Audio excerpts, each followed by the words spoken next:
예, 어제 헌법재판관 6년 임기를 마치고 퇴임한 문영배 헌법재판소장 권한대행, 이미선 재판관도 함께 퇴임했죠. 만장일치를 위해 노력했다. 그래서 시간이 걸렸던 거다라는 이야기를 한 대학 강단에서 했습니다.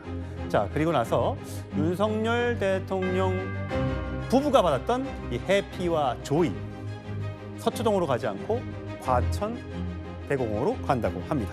이 두 가지 주제 준비했는데 먼저 문영배 전 대행이 됐네요. 이야기 들어보시죠. 제가 퇴임사를 써가지고 비서실장한테 좀 올려달라고 했는데 비서실장이 그걸 고쳐버려가지고요. 제가 고친 대로 외울 수 있을지 모르겠습니다. 헌법재판소 결정에 대해서 학술적인 비판은 당연히 허용되는 것이지만 대인 논쟁과 같은 그런 비난은 지양되어야 합니다. 재판관 구성의 다양화, 더 깊은 대화, 결정의 존중이 이루어진다면 헌법재판소가 사회 통합에 헌법상 책무를 다할 수 있을 것입니다. 예, 자 최진영 변호사님, 사실 굉장히 긴 거를 외워서 했다고 얘기할 정도여요. 퇴임사를 다 외워서 나왔다고, 원고지 5장 이상의 분량을. 자, 이거 얘기는 대학 강단에 가서 한 이야기인데 만장일치를 이루기 위해 많은 노력을 했다. 설득에 4개월. 이 또한 지나가리라라는 생각으로 임했다라고 얘기했습니다. 왜 이렇게 탄핵 선고가 늦게 나왔나 했더니 결국은 이 얘기를 보면 4개월이나 걸렸다고 한다면 초기에 결국 기각이나 각하 의견이 있었는데 내가 설득했다. 이걸로 해석해도 되는 겁니까? 그렇게 해석 안 하면 무슨 말로 해석할까요? 아시다시피 박근혜 전 대통령이나 노무현 전 대통령 같은 경우에는 변론 종결하고 길어야 10일 내지 14일, 2주 만에 결정을 했습니다. 그러다 보니까 민주당 같은 경우에도 3월 중순이면은 그 판단이 나오고 탄핵이 될 경우에는 어떻게 보면은 그 벚꽃 대선에 된다라고 했습니다만 예. 사실 헌법재판소의 선고 열차는 언제 선고가 될지를 몰랐었는데 그렇게 되다 보니까 민주당 내에서도 특히 이제 판결 선고 기일이 지정됐던 지난 3월 31일 아침 8시쯤 민주당의 박균택 의원이 내부적으로 5대3 각하나 기각 가능성이 있다. 뭔가 해야 된다. 그런 얘기가 나올 정도로 민주당 내에서도 어떻게 보면 그것을 늦어지니까 그 천막 당사를 하면서 완전히 헌법재판소 앞에서 강한 어떻게 보면 그 장외투쟁을 했던 것이 기억납니다. 그렇기 때문에 적지 않은 그 어떻게 보면 법률가들도 5대3으로 기각 가능성이 상당히 높아지는 것이 아니냐라고 예측했던 것인데 뚜껑을 열어봤더니만 그게 아니고 8대0 아니겠습니까?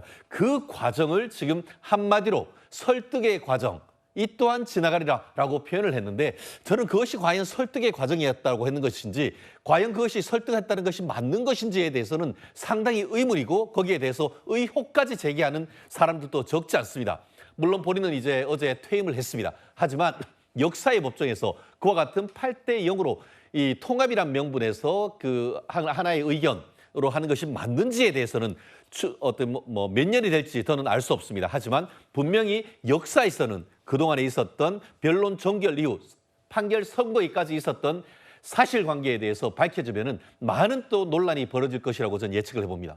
물론 이건 최진영 변호사의 개인적인 의견이고요. 반론 기회를 좀 드리면 장현민 변호사님, 어쨌든 만장일치로 결과가 나온 것과 5대3 또는 다른 결과가 나왔을 6대2 이런 결과가 나왔을 때 나중에 국민들이 받아들이는 거 어떻게 차이가 있습니까? 왜냐하면 전직 헌법재판관들 인터뷰집이나 이런 부분을 보면 특히 굉장히 중요한 사안 같은 경우에는 의견이 처음엔 좀 갈리기도 하지만 계속 서로의 생각을 점검하면서 가급적 전원 만장일치 판결을 내고자 한다는 거예요. 헌법재판소는 기본적으로 법률을 개개인들의 사건에 대해서 하나하나 적용하는 다른 하급심들과 상당히 다르게 정치적이거나 파면이거나 그리고 굉장히 이 영향을 많이 미치는 부분이 있어서 사법기관임에도 불구하고 정치적 사법기관이라는 게 사회 통합 기능까지 담당하고 있기 때문이라는 평가를 받는 겁니다.